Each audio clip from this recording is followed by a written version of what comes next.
1 year. 1 year is how long I've owned this car. Today. This is the 1 year anniversary. It might not be this exact day, but I believe it was yesterday, but it doesn't matter, but you get the idea. This is my 2022 Mazda CX-5 preferred package with the Soul Red crystal paint. And in this video, we're going to talk about how it's held up after 1 year and 16,085 miles as of right now. I almost drove exactly 16,000 miles in 1 year, which is down, by the way, from what I used to do back in a previous life. I used to rack up around 28,000 miles a year on my vehicles. That was normal for me. I have since gained common sense and moved closer to where I work, so that is no longer an issue. So, in this video, I want to talk about some of my gripes. I actually do have a few things I don't like about this car that have kind of, as the car has gone through a full year of use, and I've driven it in all seasons so far, I got some things to say. Mostly good things. I want to get the bad out of the way first. The paint. Number one, the paint is probably the worst thing about, and really not just Mazda, but this is an industry, this is becoming a thing with other automakers, including Mazda, including, I'm sure, Hyundai and Toyota and Honda and all the greatest hits, possibly even Ford. But paint is becoming increasingly thin as automakers are going with more trendy paint styles, different, for example, to get the tri-coat finish on this car to look just right on a budget, because this is what they call a commodity vehicle. This is not something you would typically find in Jay Leno's garage in 20 or 30 years. I mean, this is a daily driver, a grocery getter, a kid picker-upper, a junk hauler, a yard sailing machine. That's what this is. This is not a sports car. This is not a collectible car. It never will be. Of course, they said that about the Miata, and here we are. But point is, this is not a car that's going to go up in value as it ages. So automakers are, in vehicles like this, they're making them look great, get them off the showroom floors, but the paint, to get the effect, to get the finish, to get the color right, to get the price down, they're using very thin coats of clear, very thin base coats, very thin primer. I mean, it's real thin. So if you buy a modern car, it's gonna chip. It doesn't matter what color it is. Although I've heard that certain colors that Mazda uses are less prone to chipping. I believe the non-candy finishes are the more durable. I believe they have a white, a black, and maybe a blue that is a little more durable than what they used on this car. And the chipping, by the way, isn't limited to the CX-5. I've talked to Miata owners that have the same color on their car, the same paint job, you know, and they have the same issue. One of the things I like about the paint job on this car is it's very well done. I mean, it is a great job. It is consistent. There is no orange peel in this car. That kind of caught me by surprise, because the last couple of new cars I bought, a Nissan, a couple of Hyundais, they all had orange peel. This does not. So they did a nice job, but they could have used a little more paint to get a more durable finish. The other negative I want to point out is the tires. Now,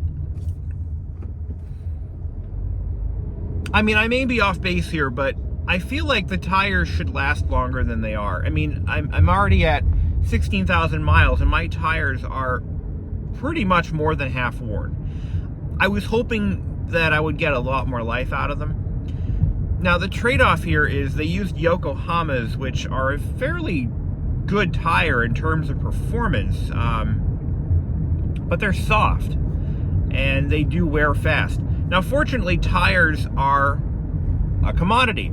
You know, they're not something that you typically expect to last the life of a vehicle. Typically, you replace them every 20, 30, depending on the tire, depending on the car and the driving. You know, I'll put many sets of tires on this car, but I will tell you this: I will not be putting Yokohama's back on it.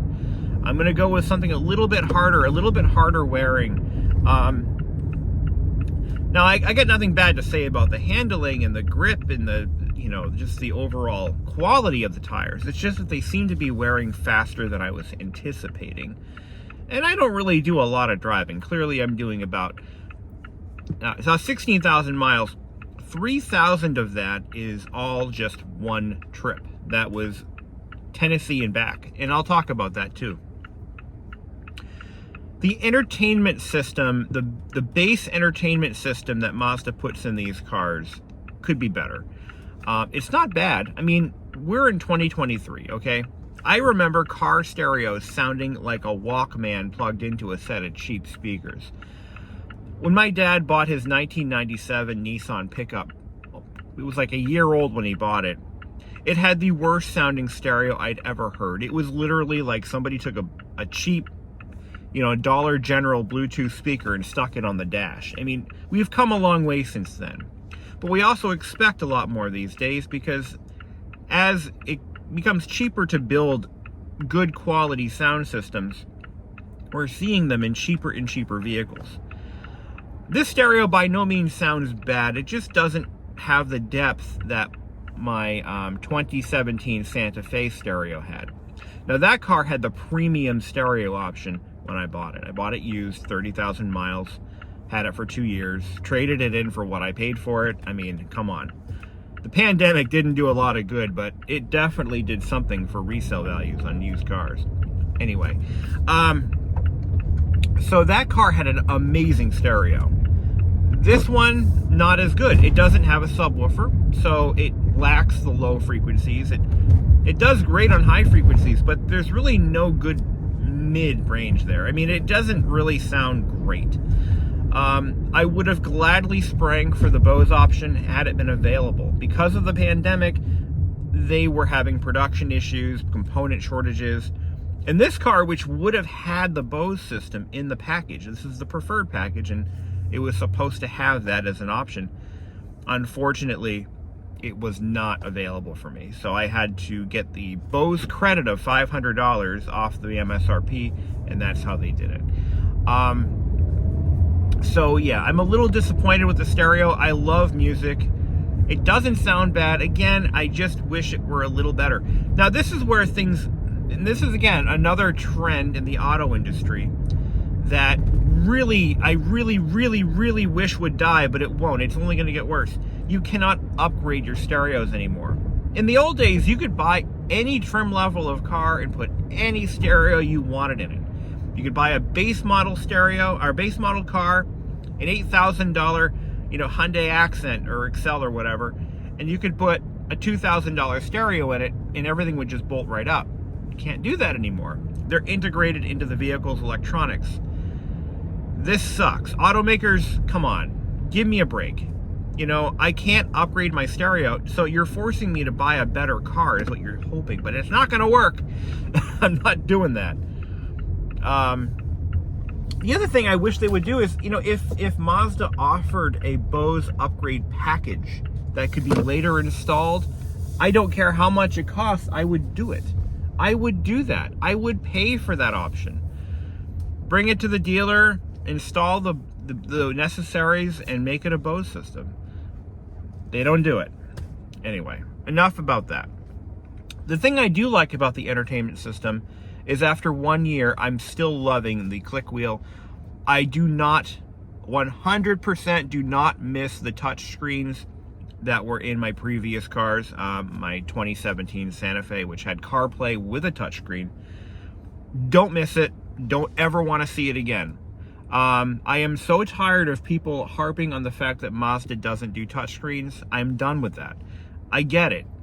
You like to touch things. awesome. But when you're driving a car, you should not be reaching up and looking at a screen and pressing virtual buttons.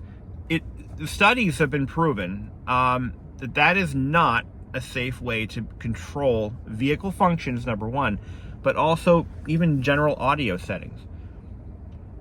Fortunately, you do have the steering wheel buttons, which are pretty standard on every car these days. I think even the cheapest Mitsubishi Mirage has that already. The one thing that Mazda could do, though, to buy themselves a little bit of goodwill and maybe gain more customers, because I've seen posts where people claim, and they claim that I will not buy a Mazda because it doesn't have a touchscreen. Look, touchscreens are not expensive. It doesn't add much to the price of the vehicle. It's minimal expense. You're already paying for a custom wide screen. Look at this thing. You know, Mazda's already paying for this custom wide screen. I think this is one of the widest, shortest screens. I love how they did this because it doesn't stick up very far and it doesn't obstruct the driver's view of the road ahead. It is a great, look at that, it's beautiful. I mean, it really is. I don't have CarPlay turned on right now, but you can see that. But I mean, they did a brilliant job with this. Now, adding a touchscreen to this just to shut up the critics and to make the auto reviewers happier would probably translate to more sales. Mazda, come on, you can do this. It's not expensive. I mean, it may not, well, it isn't. It really isn't. I mean, when you factor in volume, lower production cost, if you deal in volume, it could be done. But they're choosing not to because they don't want consumers to be dependent on touchscreens. But they're also sacrificing sales, and they know what they're doing. They know what they're doing.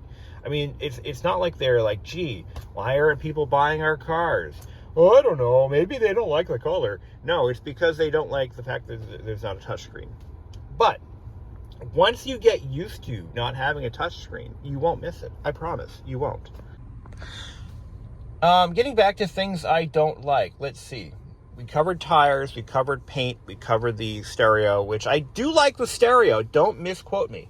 I'm happy with it, but I always wished it was better. And the fact that I can't upgrade it is what makes me upset. You know, if I could just rip it out and put in I'd put in a built-in DVD player if I had room for one. You know, that's what I would do. I would upgrade it, put in, you know, a nice amplifier, nicer speakers, but no, it's not an option here. So I think that pretty much covers the things that after 1 year I don't like. And let me be clear with you guys. I am no brand loyalist. I'm not like Mazda all the time. No, I like what they're building. I also like Hyundai products. Shocker. I still like their products. I wish that they had treated their customers a little bit better with the engine fiascos, with the Theta 2s. Little backstory, the reason I got rid of my perfectly good 60,000 mile Hyundai Santa Fe is because it was literally a ticking time bomb. And because of the pandemic, hold on, I gotta order my coffee. Now you'll notice 22.5 miles per gallon, that is not average. I just filled my tank. So, and I've done a lot of idling, so waiting in lines and shit. So that is not, the average I'm usually getting out of this car is around 25 miles per gallon. That's just around town. On our trip to Tennessee, I averaged about 33 miles per gallon. I was doing pretty well, actually. And that was all highway. So let's talk about some good. We focused on the bad. I wanted to get that out of the way. Let's talk about the good. The Japanese build quality is definitely evident in this vehicle. It is very well put together. It is quiet. No rattles, no squeaks. Nothing like that. It is solidly built.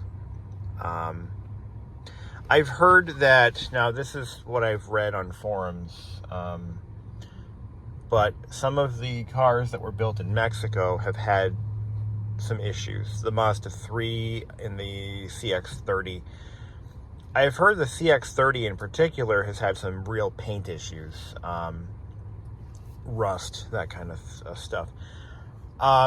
Now, I've had cars that were built in Mexico. I bought a Nissan Versa. I mean, of all vehicles, right? A Nissan Versa. Built in Aguascalientes, Mexico. And I bought it new. And none of the issues I ever had with that car were due to assembly and build quality. They were really due to engineering issues. And that goes back to Mother Japan. So there are some folks who are staunch believers in a car built in Mexico is inferior to a car built in Germany, or a car built in the US is better than a car built in Mexico, or that a car built in Japan is superior to a car built in Korea, South Korea, obviously. I don't believe any of that is really that true. I mean, they're the same robots working off the same programming. I mean, you know.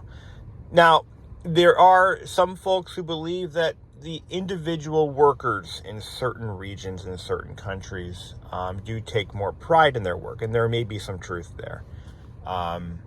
If you haven't read the book, oh Jesus, what is it called? I can't think of it. There was a book that I read many years ago.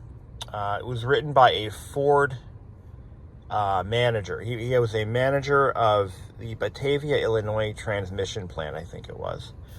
And he had some things to say about build quality in America in the 1980s. So something to consider, look into it. Good book, very revealing, but it's also very dated. I want to talk about this interior, though. This is one of the things that the reviewers consistently give the CX-5 high marks for. The interior is very well laid out. It's beautiful, absolutely gorgeous. Very, it's not overdone.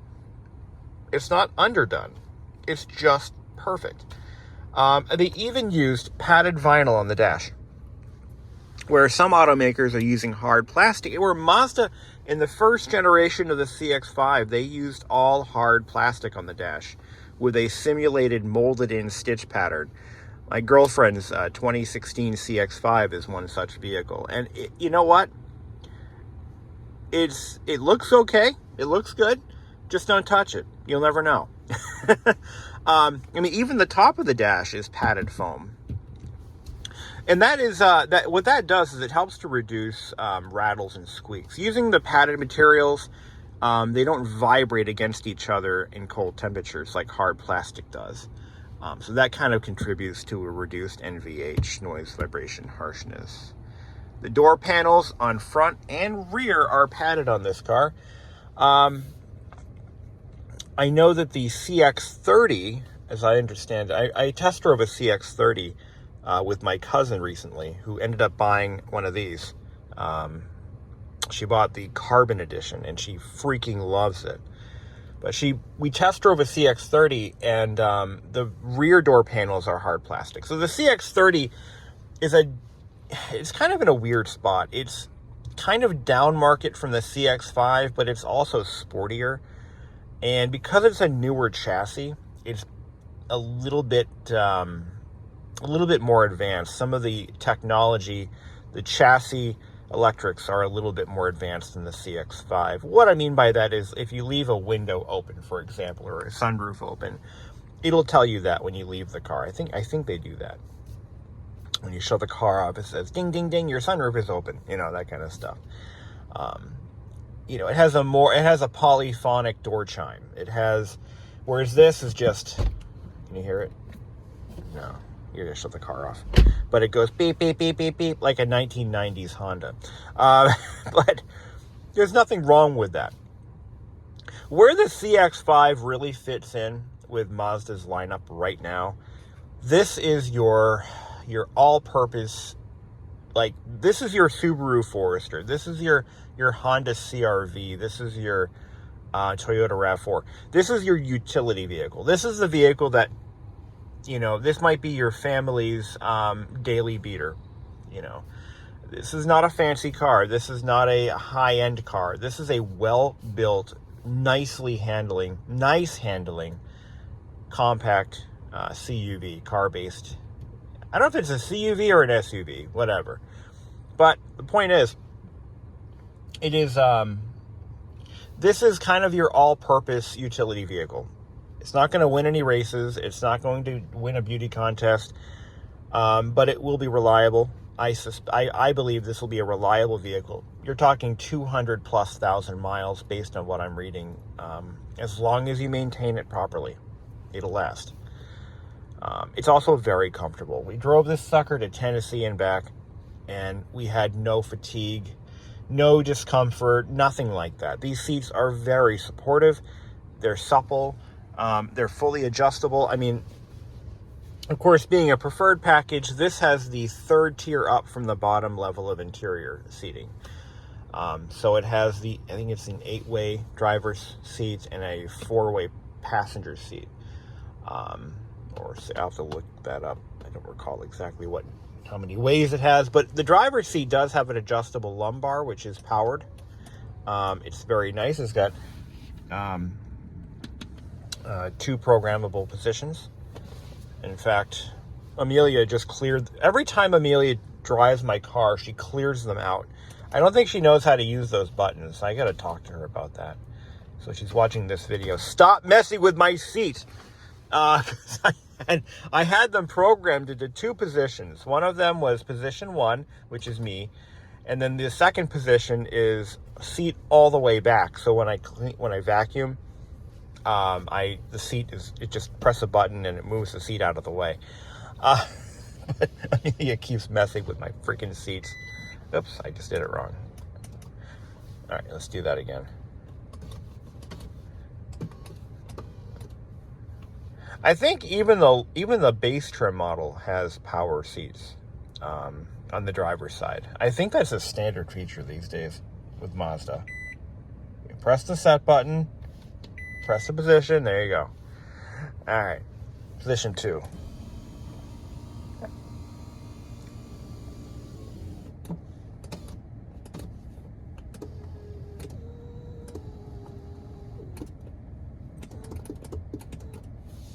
Set. There you go. So position 1.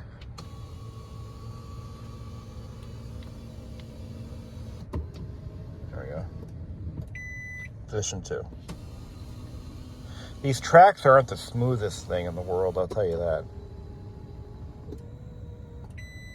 Position 1. Whee!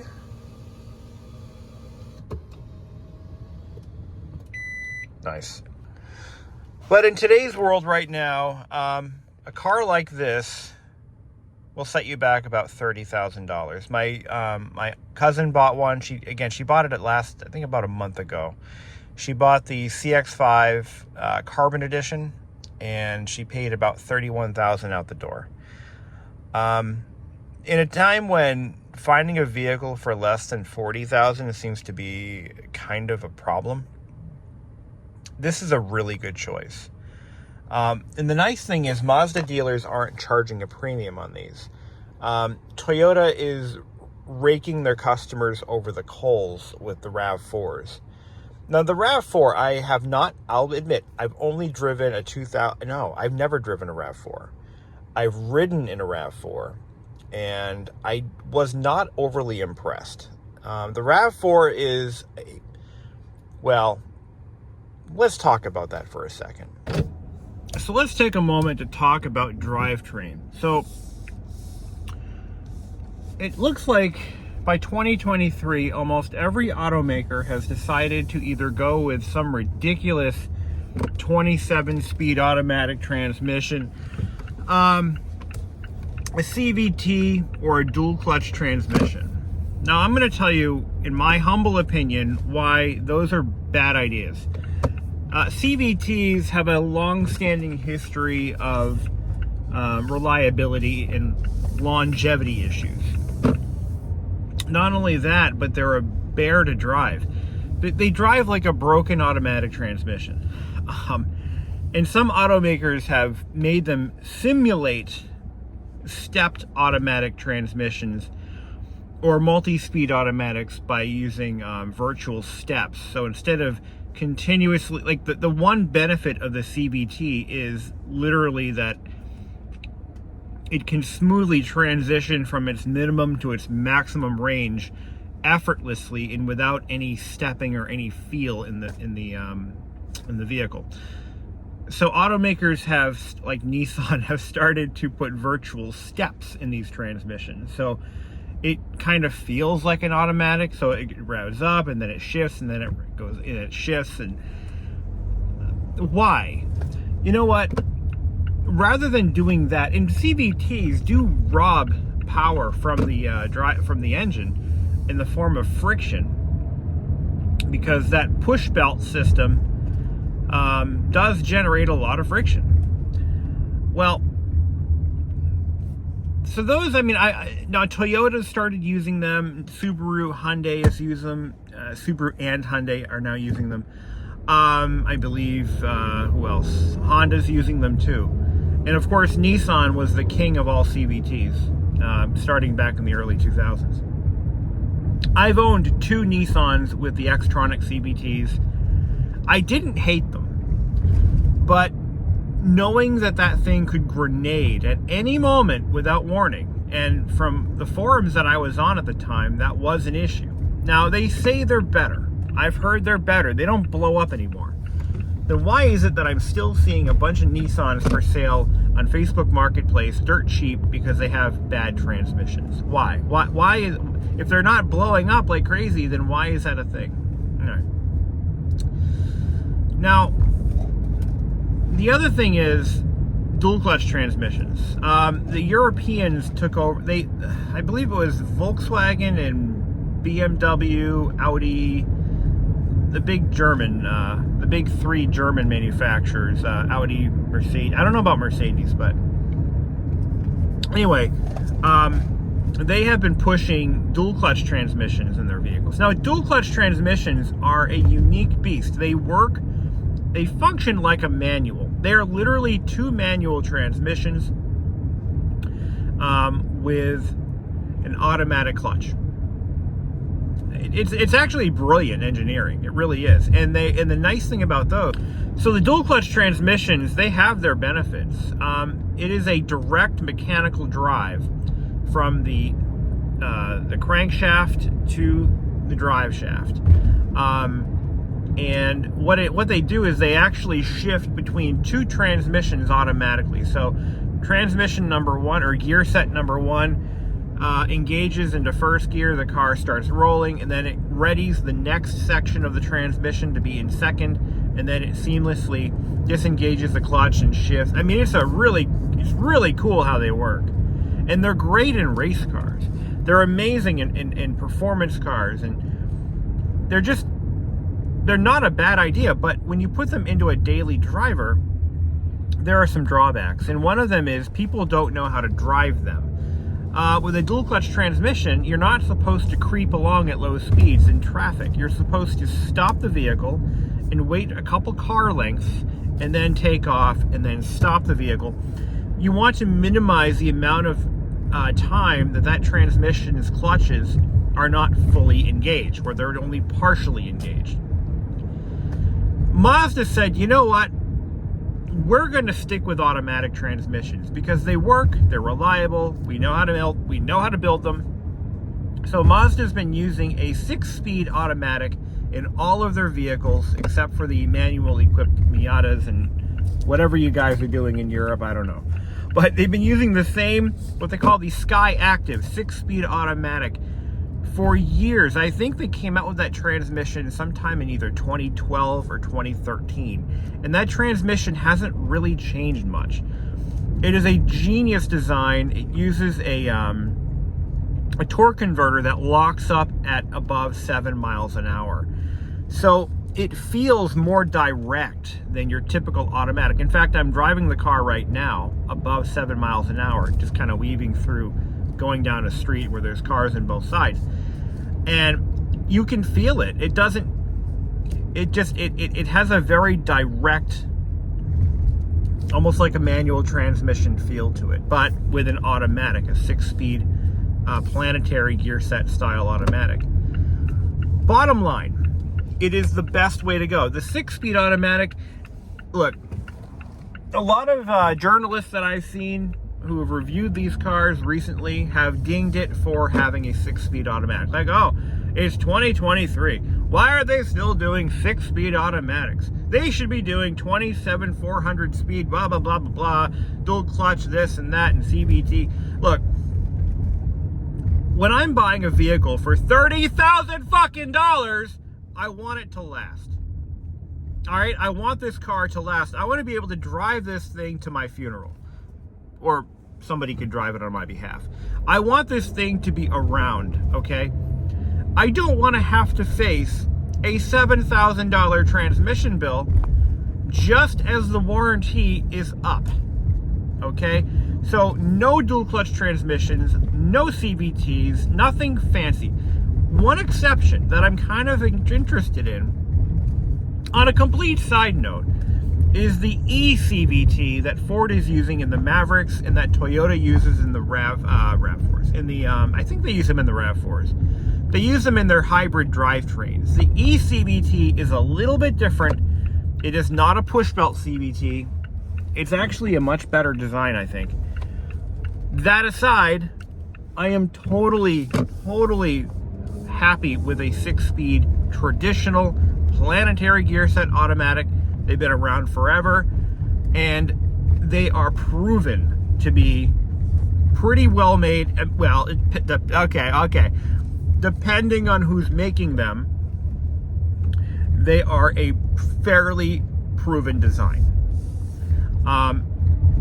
So, I mean, really any kinks or any bugs that have been, cropping up in these transmissions have likely been resolved by now. And Mazda puts them in every vehicle they sell in the United States in different forms, but it's basically the same core transmission. The torque converters, by the way, are made by Exidy.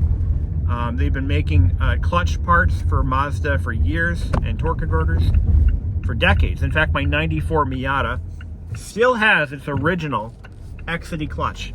So, 70,000 miles later, it's still going strong. 75,000 miles. So, let's talk about the engine. Now, the engine is your typical Sky Active. You can get these in non-turbo or turbo. I always err on the side of caution. I would rather have a non-turbo. It's just less stress on the internals, and I'm not looking to win any races to the shopping center. So, this non-turbo 2.5 liter engine is plenty strong enough for me. In fact, I'm very happy with it. Because the CX-5 is fairly lightweight, you can really feel it. I mean, this car doesn't weigh a whole lot compared to what I came from. And the way Mazda has tuned this engine is perfect. It's just absolute perfection. It's a GDI engine. Now you're going to hear some grumblings about carbon buildup. Yeah, that's the thing with GDI. GDI does have a tendency to carbon up, which is why you've got to find yourself a service center, either the dealer or an independent shop that offers BG induction cleaning service. What that's going to do for you is it's going to prevent a scary buildup of carbon. You can do it every 20 to 30,000 miles. It's an added expense, I get that. But when you figure in the whole package of how well built the vehicle is, and at how much vehicles simply cost right now, you're paying 30, 32. If you buy the higher package, you're going to be paying about $40,000 for one of these things. You want it to last. I would hope so. So maybe every 30,000 miles, bring it to a service center that offers BG induction cleaning. Specifically BG, not Wins or Jacks or Steves or, CRC valve clean. No, BG induction cleaning. And what that's going to do for you is it's going to remove and reduce the amount of carbon that builds up behind the valves. That aside, I have been looking for a couple of things on these vehicles. I've been actively searching for cases where the engine has to be torn down or shell blasted with walnut shells because of carbon buildup on the Skyactiv G engines. And I can't find anything to back this up. If you guys know of any cases where that, oh my God, my car's dead, I got to get it torn completely apart because of carbon, let me know. I'd like to hear about that. And don't just say my uncle's brother's cousin knows a guy who has a CX-5 or a Miata or a Mazda 3 and they had to replace their engine because of carbon. I want to see proof. I want to see actual evidence of this. I want to see forum posts that have been backed up by people who can, corroborate their story. The other thing is Mazda in 2018 decided to go the cylinder deactivation route. That is a thing they did. And it's been controversial because General Motors has been trying deactivated General Motors and I believe Chrysler have been trying cylinder deactivation for quite some time, as far back as the 1980s, and it's never worked for them. They've never really figured out how to make it work reliably, seamlessly, and without massive failures. But Mazda figured it out. The way these engines are designed, the center two cylinders can deactivate based on engine load conditions seamlessly. You don't even notice it. I have driven this car 16,000 miles, and the only way I notice it is if I turn on you go into your settings menu here, actually information, here it is. You go to fuel efficiency or vehicle status monitor. I'm sorry, fuel efficiency. It shows you a pictogram of the engine, and when you're driving along, you'll see the center two, or is it I think it's the outer two, they'll go away. So it's running on two cylinders. When there's no load in the engine, all four deactivate at the same time. So basically what Mazda's done is they've figured out a way to design a hydraulic valve adjuster that can be disabled in the blink of an eye without any stumbling or rumbling or anything. Now, there's a few things to point out. There was a software update in 2019, I believe, to correct an issue where it was deactivating improperly due to a software bug. And yes, it was causing engine damage. And it was a software bug, mind you. Everything in this car is controlled with software. That's just the way the world works now. And a lot of problems can be fixed with software. What I haven't found, and I've been looking, once again, just like the carbon issue, I've been searching forums high and low. Who's having issues with their cylinder deactivation? To clarify, who is having issues with their cylinder deactivation, who has not had a software update, and you drive a 2018 or 19 model? So far, nothing. Nothing. If you guys know of forum posts where, oh my God, I missed it, and oh my God, engines are blowing up and catching fire, and holy shit, run for the hills, I want to see those posts. I really do. Again, I'm not a Mazda loyalist. I like this car. I bought this car. I will not die with this car. Well, I know I said earlier that I didn't want to drive it to my funeral, but I don't really mean that. But, I get comments here and there in my videos. Holy crap, Mazda's having all these issues with cylinder deactivation. Engines are blowing up. And yet, there's nothing to back up their claim. Nothing. There's no recalls other than the software bug. There's no recalls. There's no action items by the NTSB. Nothing. It's not going on Jalopnik. There's enough of these on the road to where if this was a problem, it would be well known by now. But it's not. Unless it is, and I don't know. All right, so we'll leave that where it is. That having been said, it does improve fuel mileage. What it's doing is it's disabling either the center two or the outer two. I forget which ones. I think it's the outer two. And it's causing the intake and exhaust valves to remain closed. So the cylinder basically acts as an air spring. And what that will do for you is it will reduce pumping losses because it's not pumping in air and expelling air because you can just turn the injectors off, right? But they didn't do that. They went one step further and they disable those cylinders so that they cannot be,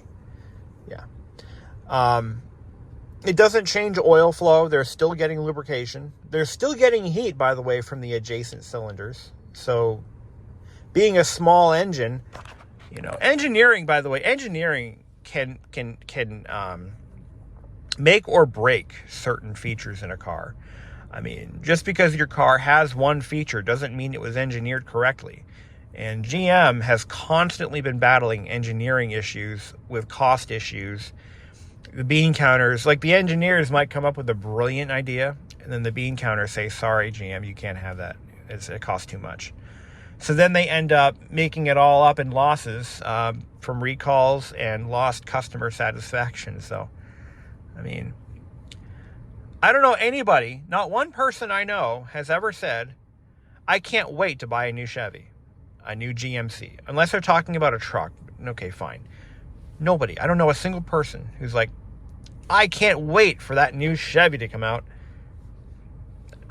Not trashing GM, but I'm just saying, these issues at the bean counter, at the accounting level, do translate to lost sales over the course of years.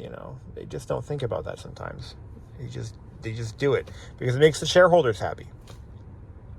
I think the Japanese have figured out that designing vehicles that people want to own actually translates to more sales over the course of the life of that person.